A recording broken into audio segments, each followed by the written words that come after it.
Here. All right, looks like we need Kim.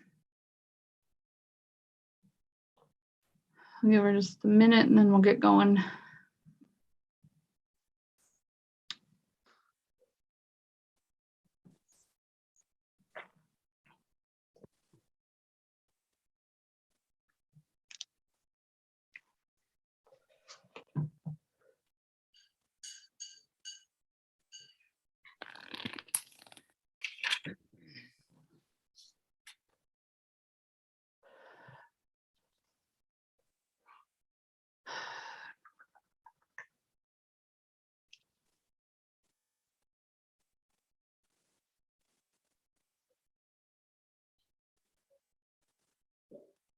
Dennis, you haven't heard from her, have you?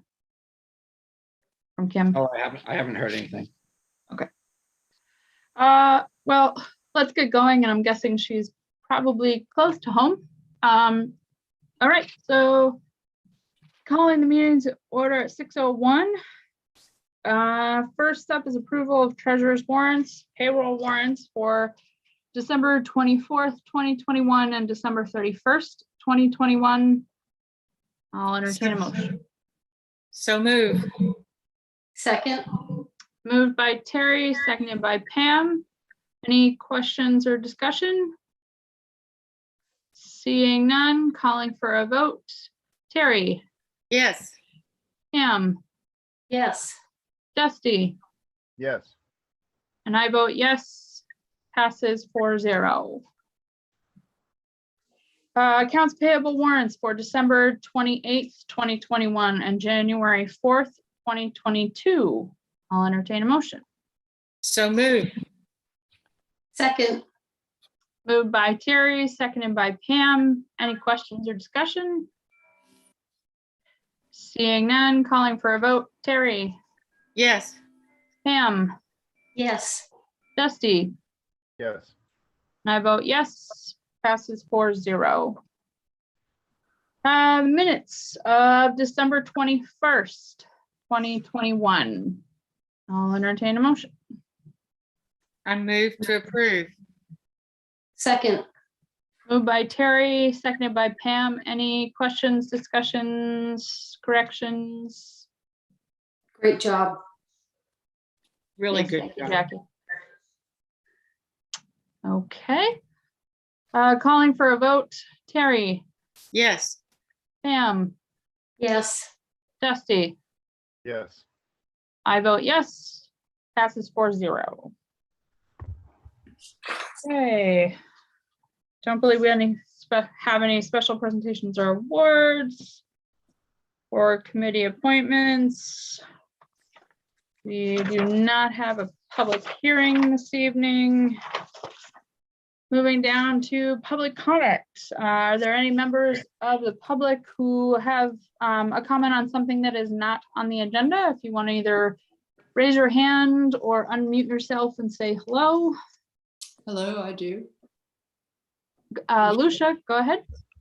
Okay, thank you. So I'm going to update you on the status of the James Weldon Johnson marker.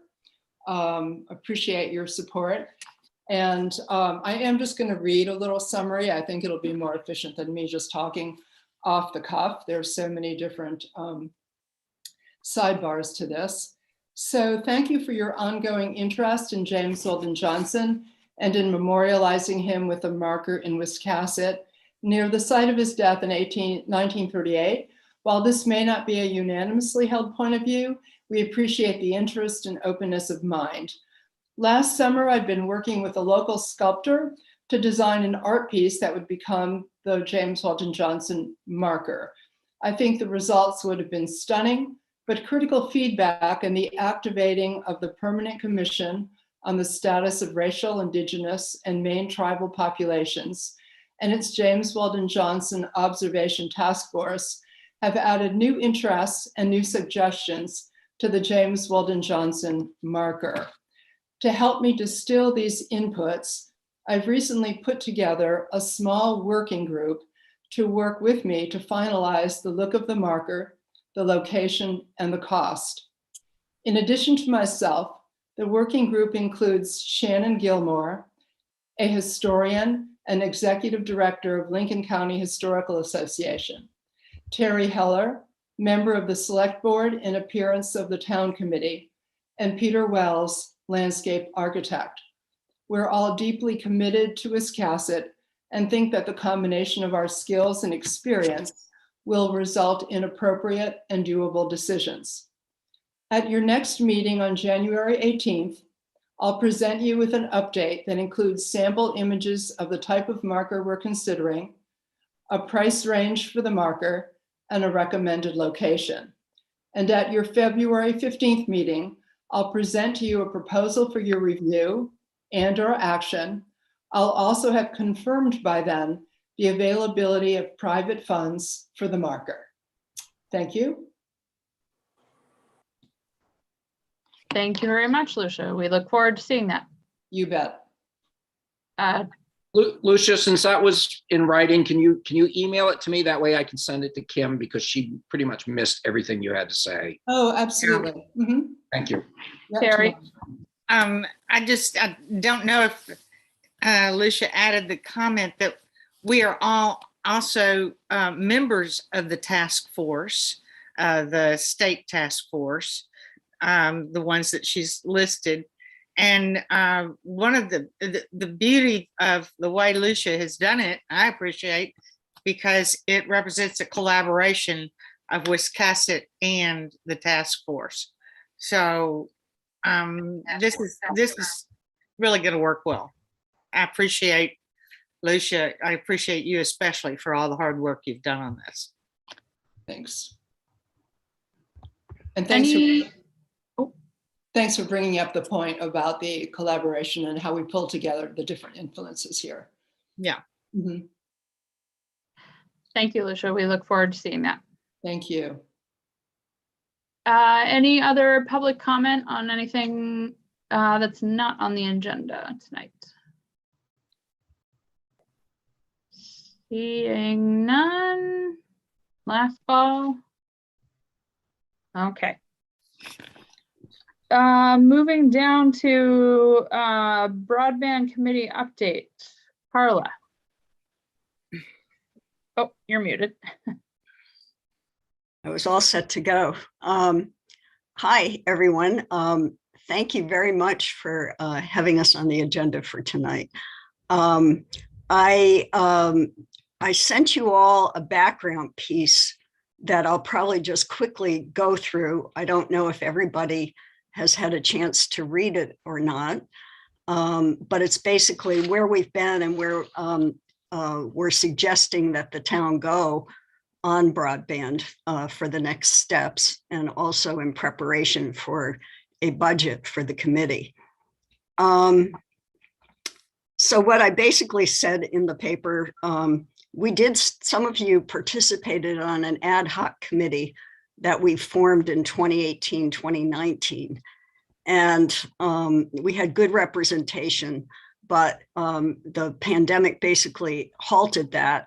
It was also the issue that there wasn't very much money at the state level available for broadband. And at that point, I thought better to just put it on hold. And since then, I would say the pandemic, as all of us have experienced, has been a game changer. Finally, people understand why high-speed broadband is so important. And so we don't have as much of a barrier as we did back then to put this on the public agenda and on the town's agenda. I think particularly it's been a game changer that people that always thought they had decent broadband, when they had multiple users at home, whether it was for school, telehealth, work, and finding that what they had was not sufficient for what they needed for multiple users. So unlike other public utilities providing essential services, broadband is largely provided by unregulated private companies, or what's called internet service providers, or ISPs. that have a monopoly on delivering broadband, especially in rural communities. And they're able to charge whatever because it's a monopoly. They don't have competition. But with the increased recognition of broadband's importance, and this is really key, there's a lot of money out there now. And even without other bills being passed at the federal level, Mills just put out a statement that Terry Woods just shared with me. The total of what the state has right now is $150 million for broadband. And that's from the American Rescue Plan and what the state put up out of its other funds. So we move forward. We suggested this summer that the town set up an official town committee on broadband. And right now there are 3 members, myself, Marty Fox, and Evan Gudkowski. And as you know, Dusty is the liaison to the select board. We are looking for new members, and we're hoping that we think Larry Rhines will join us. He's very interested on the senior issues. So I wanted to just say what we see the purpose of the committee to be. You know, it's obviously up for discussion, but we have a couple of goals: to extend high-speed fiber optic broadband throughout all of Wiscasset, and to make broadband available to all premises and people in Wiscasset. Broadband can be there, but many people can't access it because they can't afford it. And secondly, they may not know how to use it. So quickly, the definition of what we mean by high-speed broadband means that it's an always on connection. And the state, it's changed over time, but currently Maine's minimum definition is 50 megabits per second down and 10 megabits up. And that's a big improvement from what it had been. But I would say, and Mark Willett, who has joined us on this meeting, there's Mark, can also elaborate more when I get done on the ins and outs of broadband. Mark did the 2019 study with the Lincoln County Regional Planning Commission for Wiscasset. But anyway, the state will be expecting that any grants made for broadband will require speeds of about 100 up and 100 down. I think I'm right on that. But fiber optic broadband technology is the only one that, at least right now, we're looking at. We think that's the most future-proof, and it's the most important technology to have all over town. We also think that digital equity and inclusion has to be part of any plan that we do in Wiscasset. We've also included that in what we're proposing to the town and the select board. I think even more important is it's not just serving the gaps that we have right now in Wiscasset. This technology is about Wiscasset's future and its ability to keep pace with economic opportunities that really require state-of-the-art communications technology. So I would say that we will be at a disadvantage, a competitive disadvantage with other towns both in Maine and Lincoln County if we don't step up on this. And the fact that there's money available we may not see that again anytime soon. So I listed some returns of investment to the town. Some of those you're familiar with. I'll let you look at those. If you want research that documents that, I have it. But as I said, I think there's less resistance to it or more acknowledgement of what these benefits are now that people have experienced what it's like in the pandemic. So the committee has put together a budget or a proposed budget for 2022, which we have to get into Dennis by the 13th. And we're advising the town that one thing is to update the elements of this budget are to update the 2019 broadband infrastructure plan that Mark did at Axiom Technologies, and show any gaps that we have not identified so far in terms of service in Wiscasset. That will be very important for any kind of grant funding. We also want to identify different structures and financing requirements for building out fiber networks. And these are public-private partnerships, such as a municipal ownership of infrastructure, but private sector build out and operation of the network, regional utility ownership, if we were able to bring other towns along with us. We are in discussion with Woolwich, which is just starting up, and with Dresden, who also is just starting up a committee. But that could take a long time. We're moving ahead anyway, or we think we are. And also private ownership, with an existing ISP, internet service provider. We've also had some discussions, and we'd like to include doing a digital equity and inclusion plan this year in collaboration with the National Digital Equity Center, which some of you, or maybe all of you know, is headquartered right here in Wiscasset. And we've been talking with Susan,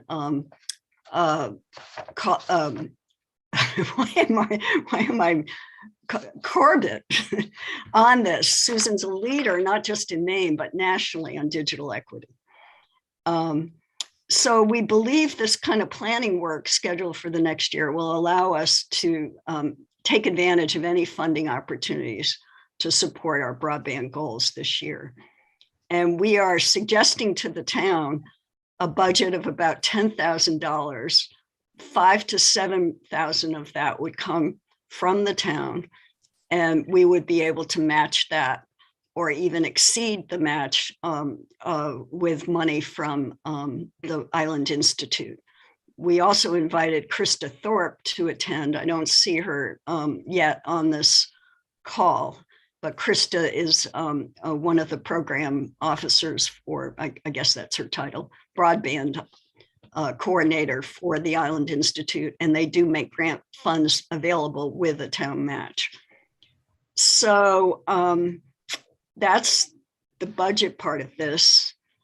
I don't know if you want to stop here, but the other piece of this, and we really do want to talk about it, and I think Mark will be very helpful in this conversation, is what is really required moving forward here in terms of long-term financial commitment, because we can't do any of this unless the town recognizes they will be asked, or we will be asked for skin in the game of financial commitment to this.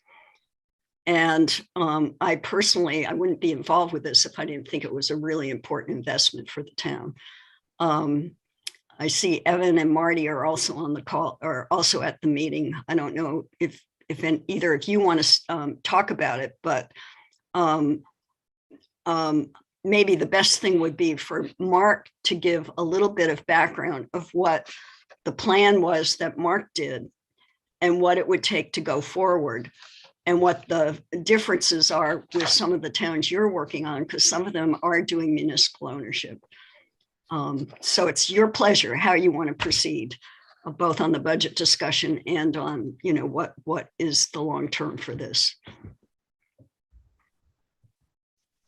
Thank you, Carla. I guess, Mark, if you want to go ahead briefly, and then we'll take questions from the board.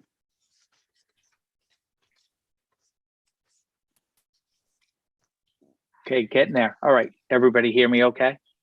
Yep. I see nods. Okay, thank you for the opportunity. I will just briefly. Right now, I am planning in approximately 15 communities on the coast, starting in your area and going all the way up through Can, Rockland, Port Thomaston, in report. There are a number of communities in your county that are considering moving forward on plan. And all of the communities working in this way because we see an opportunity. Mark, sorry, I don't want to interrupt you, but your voice is really garbled. I don't know if maybe closer or further from the mic might help. That's what let me happens try when you're on something. Spectrum Internet, right, Mark? It's exactly right. Hold on, I'm going We're to saying the switch. same thing. Right.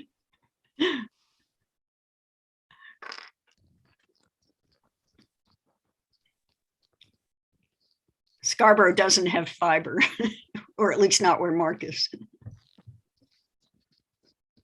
Can you hear me? Yeah. Is that better? Okay. Much better. Okay. My apologies. Spectrum Internet, maybe, or maybe expensive iPods. Don't know. So we're planning in about 15 communities, maybe even 20, frankly. I'm forgetting all of them that I'm working with right now, not just along the coast, but we just picked up another 5 or 6 in Waldo County. There are a number of communities in your area that we've been working closely with, and a number that are planning on doing planning over the next few months as they look forward to the state funding, which was described to me earlier today in a meeting that I was on with the state as 250 million. I forget where the other 100 million just popped up from, but there it is. So 250 million, a pretty large investment into our state. And towns like yours are similar to some of the communities that we're working in. And so places like Southport, God, I have a lot of S's that I'm planning with and talking to. Southport, that is covered by Spectrum, very much like your town, has moved forward, and we're going to be building out a municipally owned network for them.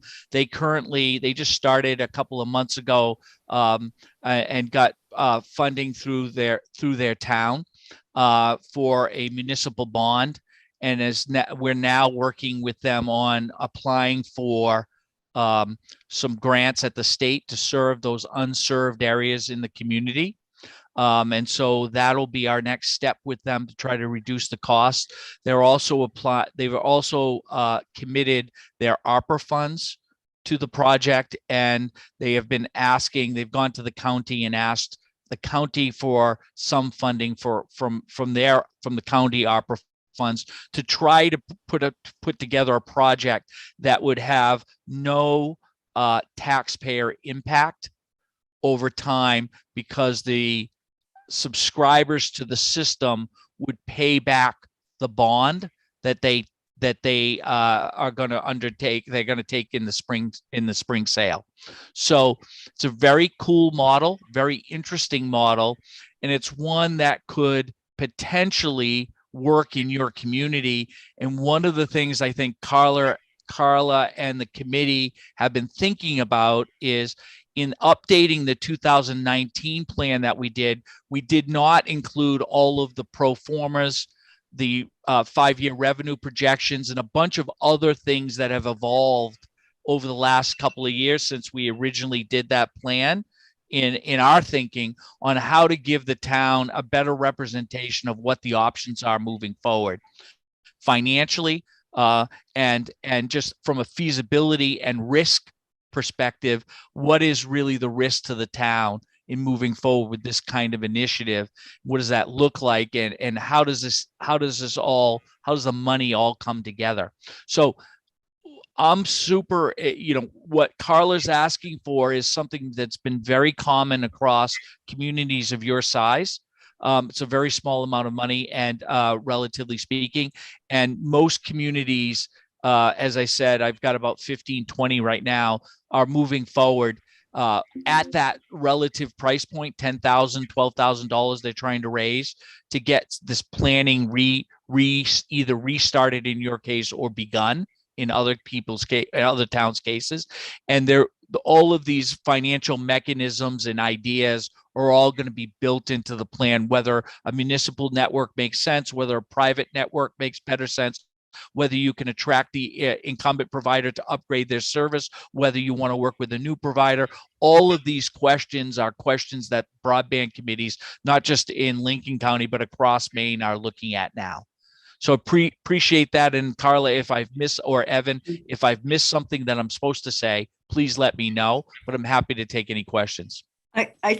If I could, I'll just jump in and then others can ask questions.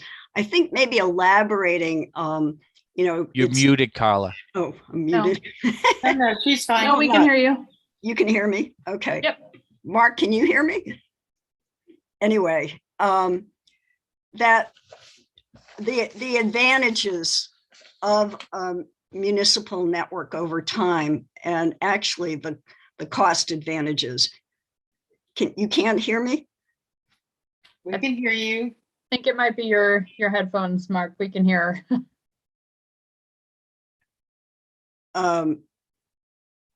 Well, part of the issue is that a municipal network can invest back into the community. Whereas if you go with private provider who may require less money from the town, you don't have control over that network. It's owned and controlled by a private provider. Whereas if it's publicly controlled, the town does take more of a burden financially. But, over time, assuming that you could get the participation of the town to come over onto that network, and that's something we'd have to talk about.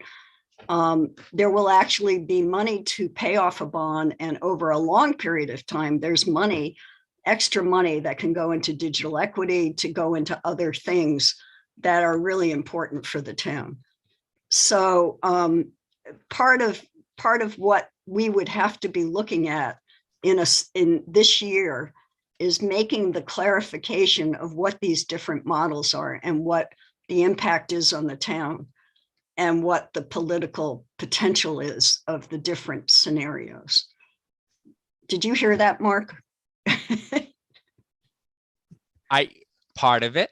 Part of it. Again, I don't know. I mean, but I did. Yeah, I got most of it. I would just add one point to what you said, which is this is a common question for communities. It's an uncomfortable question because they're not used to be working in this space. But I can tell you that I have an additional 10 or 12 communities that are all using this model that I just described to move themselves forward and have voted for and are working on municipal bonds to propel them forward with little to no impact to the taxpayer. And I can give a list and talk through some of them. One of them is in Somerville, in your community, in your county, as well as Monhegan. A couple of those, and of course Southport, which we just described. So there are a number of communities that are working on this model, and I'm not saying it's the best model for everyone. And I do think you have to look at all of the different options and weigh what those are. And I think part of this money and the planning that Carla's talking about in the committee, or forming this committee, would be to look at all of the options available to ensure that the best option is chosen for Wiscasset should you choose to move forward. Thank you. Questions from the board, and I want to acknowledge that I'm guessing not everybody has read everything, as we just got the piece from you, Carla, that came through yesterday. And Evan, thank you for sending the report, but that was 2 hours ago, so we're probably going to have to come back and revisit. But initial questions from the board, or Dusty, anything you wanted to add as the liaison? I have nothing to add. I like all the ideas, everything we've talked about. I was looking forward to hearing what questions the other members had. I could talk about all my reasons why I think it's good, but I think Carla and Mark have covered it well. So Dusty, you are saying that you favor the bond route? Oh, no, what we're talking about at this stage is putting in some money to do some planning. and to look at what our options are. I think the end goal of having fiber optic throughout the town is essential, essentially. I kind of look at it as the same as rural electrification 100 years ago. It's just it's what the future technologies that everyone will be using to depend on. It's what future business or current, present, and future businesses will be looking for to support the kind of infrastructure that they need to do their business. We've already got businesses in town who need some beefed up broadband to do what they do. So it's just a matter of, what's the best way to get it done? What's the best way to put up all the new street lights we need, kind of thing. We'd like to do it with fiber because, if you put new roads in and need street lights, you don't want to put incandescent bulbs in them because that's the past. And we need, what the technology that the future requires. So, yeah, just sort of figuring out with all of us how we can get this done. This planning stage is, I think, going to give us a lot of information that we can use to make that decision. So, yeah, your questions and your, your experience from the rest of you guys is going to help us do that. So, I'll come back to you, Marty. Terry. I just was going to say, I think that especially it's interesting that we have some kind of news tonight that Wiscasset is one of the top 3 mentioned as having lots of technology. And I'm still kind of buzzing on that, but that was just on the news. It's something to look at is how we're perceived. But the thing that struck me, and I know that Terry would really struggled with this, because is that we really did have students who were doing their homework right at the beginning of the pandemic in the parking lot at McDonald's. So there's no doubt we have need. We really do need to do this. It's just a matter of what's the best plan. Pam, you had your hand up. Yes, yeah, I did just see, as what Terry was just mentioned, it was on News Center 6, and it's listing the 4 top towns for internet speed and the source. And if I could get the darn picture to open. The source is highspeedinternet.com is who News Center 6 is referencing. And it does put Wiscasset at the 3rd highest internet rates, 3rd fastest internet rates in Maine with 20 millibits per second. So I think that's something that we need to look into, is that kind of information.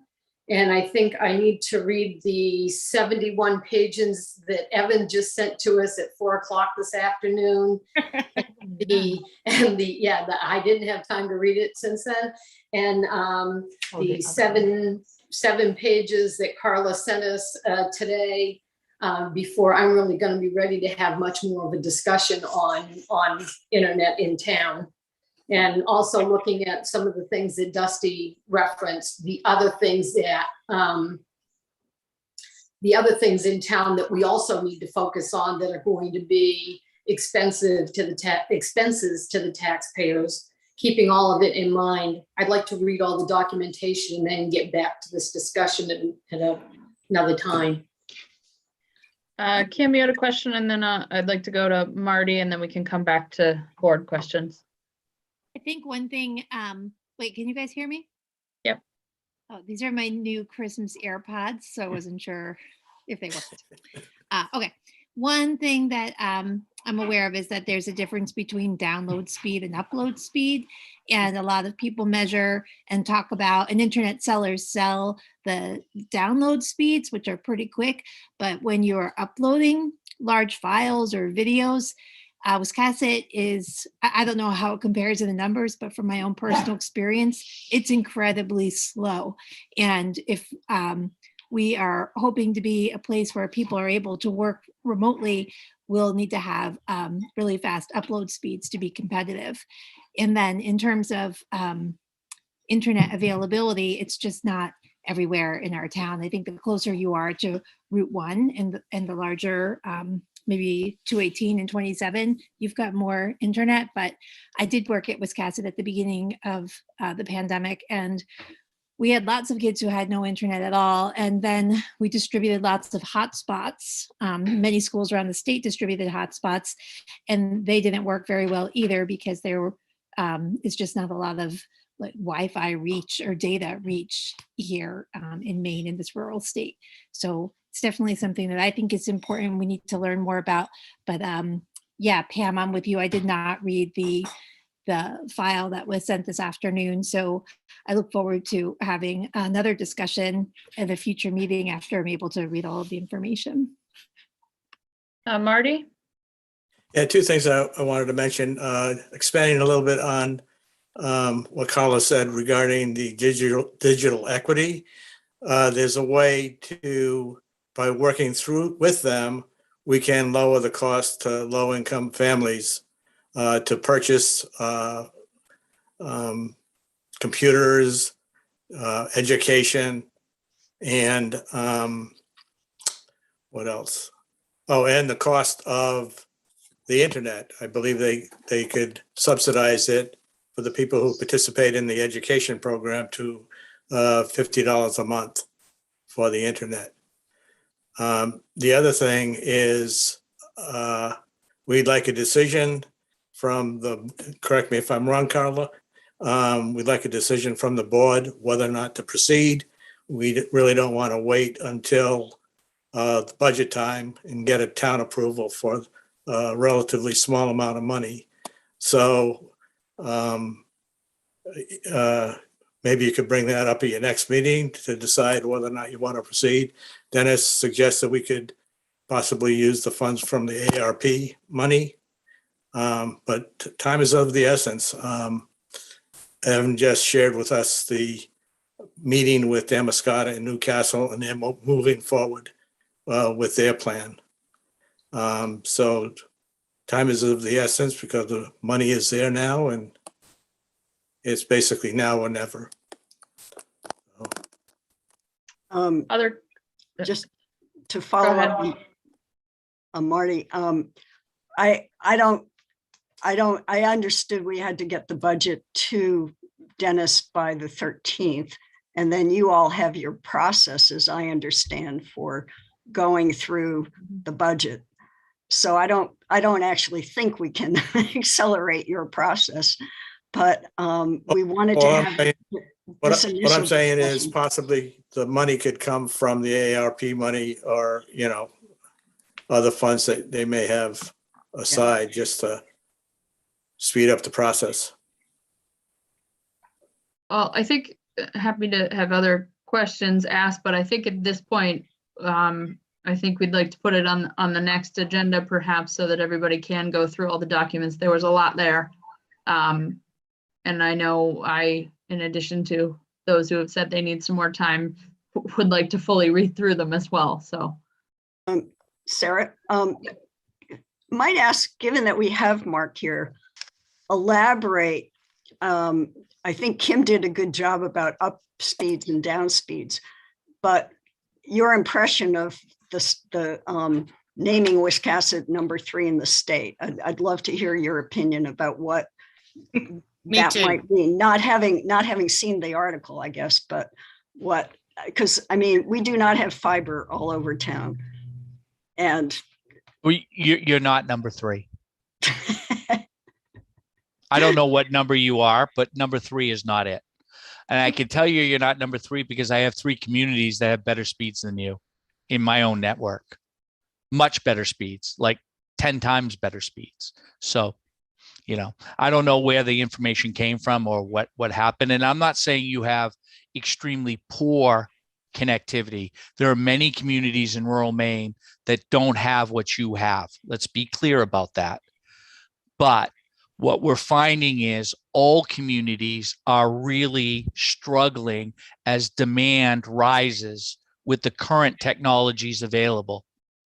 And really, fiber is really the only way that gets you the kind of speed that will make you future-proof and be able to build your community from that perspective in a way that keeps you vibrant, in a way that keeps you what is going to be a wave of 21st century connectivity.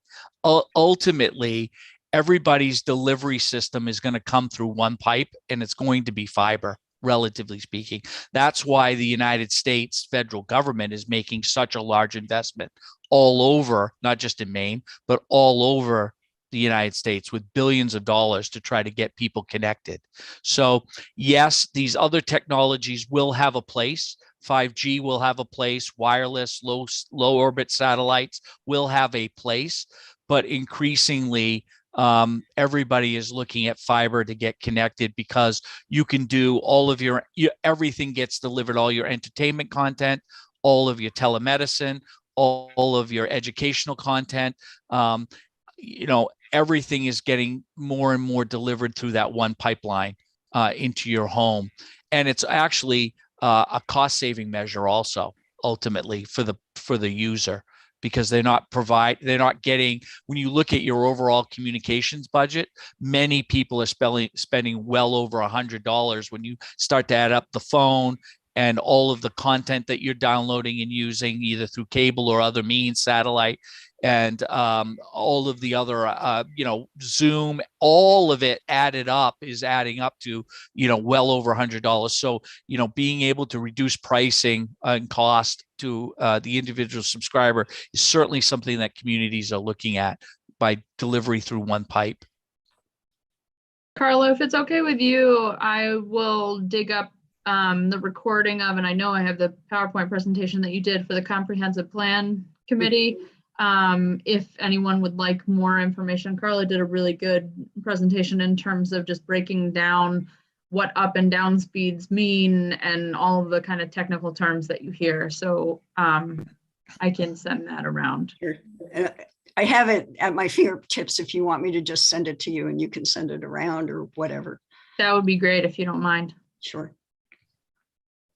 Other questions with Dusty? One thing that hasn't been mentioned, I don't think, is working with other towns.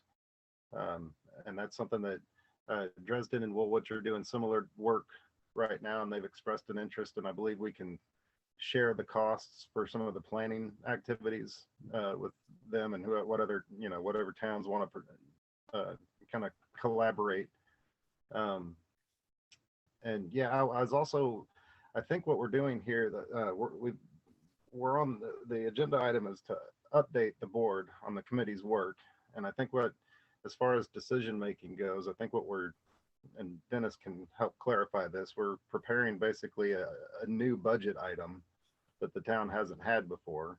And so we're trying to, I guess, defining what that budget will be used for. Is that correct, Dennis? And then the approvals would come along with the budget approvals. Is that, do I have that right?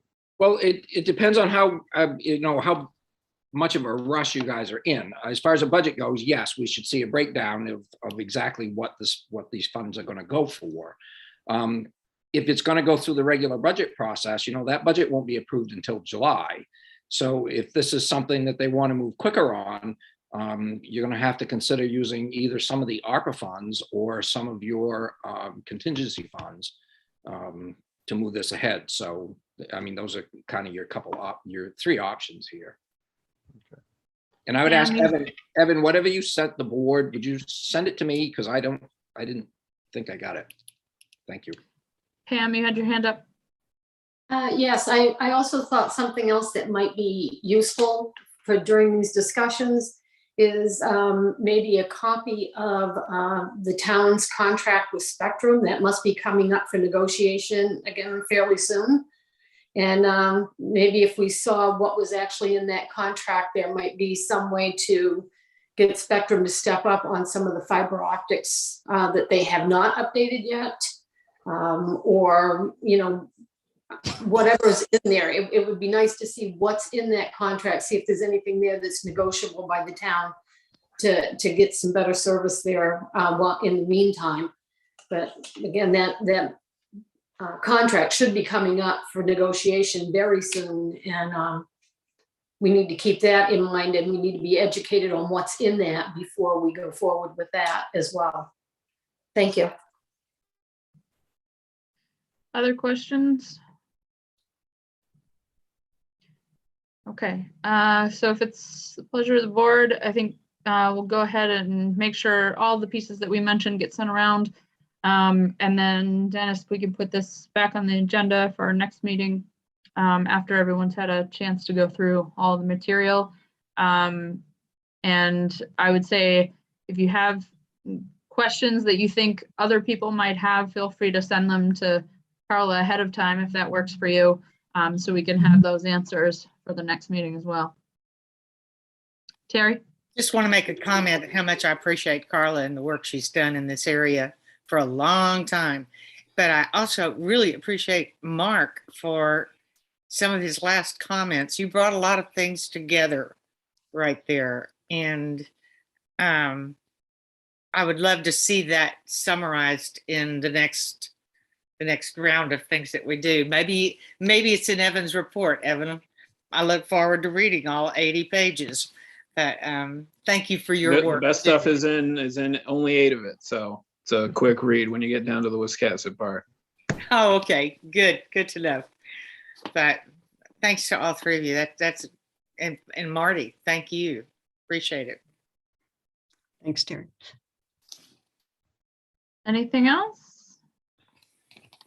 Okay, I'd echo that as well. Thank you very much. And we look forward to reading the material and talking to you next time. Great. Thanks, Sarah. Thank you. All right. Moving down to number 8, unfinished business, net energy billing request for proposal discussion. So yeah, as you know, we did have a presentation on net energy billing, and now we're at the point where obviously if there's more questions, that's fine, but we also need to start making a decision on whether we want to actually move forward or not. So I don't know if Dennis, there's anything you want to add. I know one of the things we talked about is that there are many options in terms of if we went out for an RFP. So I just think, Adam, I think is probably going to be a good person to work with. And, I see no negative to this. So, I mean, going out for an RFP, the worst can happen is you look at the RFPs, you say you don't want to do any of them, and we just move forward from there. It's not going to cost us anything. So. Thoughts from the board? We want to do it. Yeah, sounds good. So we in agreement to move forward with the RFP process? I agree. Yes, please. Do you want to vote, or I don't think you need a vote. I think it's just under Dennis's purview if the board directs him. I'm fine with it. You'll have to make the decision when the time comes as to what you want to do, but I can move ahead. Perfect. Yay. Okay. All right. Thank you. Moving down to new business licenses. Tara Palak doing business as Root and Reach Consulting, 307 Federal Street, and MD Kazi Abdeen doing business as Market 27 LLC, 475 Gardner Road. And appears we can do these together. Is that correct, Dennis, if we'd like? Okay, Kim? I just had a question on the Market 27 under business description. That line was blank. What is the Market 27? It's the old Maxwell's. Mike's place. Ah, okay. Maxwell's. Thanks. Yeah, it was, yeah. Long Mike's time Log ago, Cabin we'll before call that. it Mike's place. We've actually been chasing him around for a business license for quite a while now, so. All right, I'm open for a motion. Move to approve both business licenses. Second. Moved by Pam, seconded by Terry. Any other questions? Can I just ask one more? Yeah, I have one more question. On the consultant, the only person who signed off on it was the chief, probably because it's just a business consultant. We probably don't need the other sign-offs, but is that right, Dennis? I think the rest have signed off. We just got it in the agenda before we got them all back. Oh, I see. Yeah. Okay, I noticed that too. Thanks. I'm good. Any other questions? Okay, calling for a vote. Terry, Yes. Pam, Yes. Dusty, Yes. Kim, Yes. I vote yes. 5-0 approved. Okay, moving down to 9B, resignation of Phil DeVries as trustee of the Wiscasset Water District. You have his letter. Open for a motion. I'll move to accept Phil DeVise's resignation from the Water District with thanks to him for all the years he served on it. I'll second that. Moved by Pam, seconded by Terry. Any other discussion or questions? Calling for a vote. Terry, Yes. Pam, Yes. Dusty, Yes. Kim, Yes. I vote yes. Thank you, Phil. All right, transfer of title of the 2016 Ford Explorer Police Cruiser. Move to approve. Second. Dennis, do you need us to read the actual motion though? Nah, I'm good with it. Okay. All right, moved by Pam. Was that seconded by Terry? It was. Right. We're a team. The Any- dynamic duo. Any questions or discussion? All right, calling for a vote. Terry, Yes. Pam, Yes. Dusty, Yes. Kim, Yes. and I vote yes. 5-0. I let Pam do the hard ones. I noticed that. All right, moving down to town manager's report. Dennis, anything you want to add or highlight here? Yeah, I would just add the part on Mason Station. We did get some change orders from EnviroVantage that they want to do. I have to go over them with Jamie from Ransom. I'm not sure I agree with everything that they want to do out there. I understand that there was, the water problem was an issue, but some of their change orders are fairly expensive. So I'll get together with Jamie. I emailed her today and asked her to set up some time that we could have a conference about this. And hopefully for the next meeting, I'll have something for you to act on. But I don't have enough information to really discuss it any further tonight, other than what I put in my report. So. Okay. Any questions on Dennis's report? I will add another couple of things. I did get an email from Lincoln County Emergency Management today. The county is going to use some of their ARPA funds to pay for an EMT school for anybody that wants to go to a basic EMT class. It's $1,200. And we certainly need EMTs.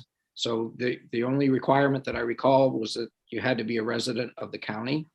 And for Terry Wood, if she's on there listening, if she has any high school seniors that would like to take a class, there's a great opportunity for them to do it and get it paid for. Great. Wow.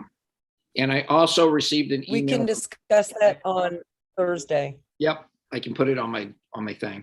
I also got an email from the county planning office after we sent out the agenda. They are going to use some of their ARPA funds for all of the wastewater treatment facilities in the county. How much that's going to be, I don't know as of yet, but that will help us with some of our improvements down at the wastewater treatment plant. So Right. those two things. All right. Any questions? Dusty? I would like to just briefly respond to Susan Blagden's comments from our recent town meeting and my own desire to see something on the Wawanock building. I was wondering if Dennis could prepare us a status report for our next meeting and maybe some options that we might have for helping the process along. I have reached out to him recently to figure out where he's at, so. Okay. Yeah, I would agree with that. I know there's not a lot of great options, but at this point, it's getting a little bit unreasonable, I think, that nothing appears to have been done, so. Agreed. All right, any other questions? Okay. We have an executive session tonight. Unless there's any other board business, we will move into that executive session. There will not be any votes afterwards. Just for those of the press. Any other board business before we go into executive session? All right. Okay, I will entertain a motion then. I move to enter into executive session pursuant to 1 MRSA subsection 405(6)(a). Second. Moved by Pam, seconded by Terry. Any questions? Calling for a vote. Terry, Yes. Pam, Yes. Dusty, Yes. Kim, Yes. and I vote yes. We'll go into executive session at 6:57 now. So we'll be turning off the recording and the live on YouTube. Dennis, should we go into a room? It depends. If Susan's is planning to stay around for something afterwards, and Jackie and Peter, if they're all planning to leave, then No. then no. If they're going to stay, then yes. There's no motion. I'm leaving. Take a hike. Susan, are you there?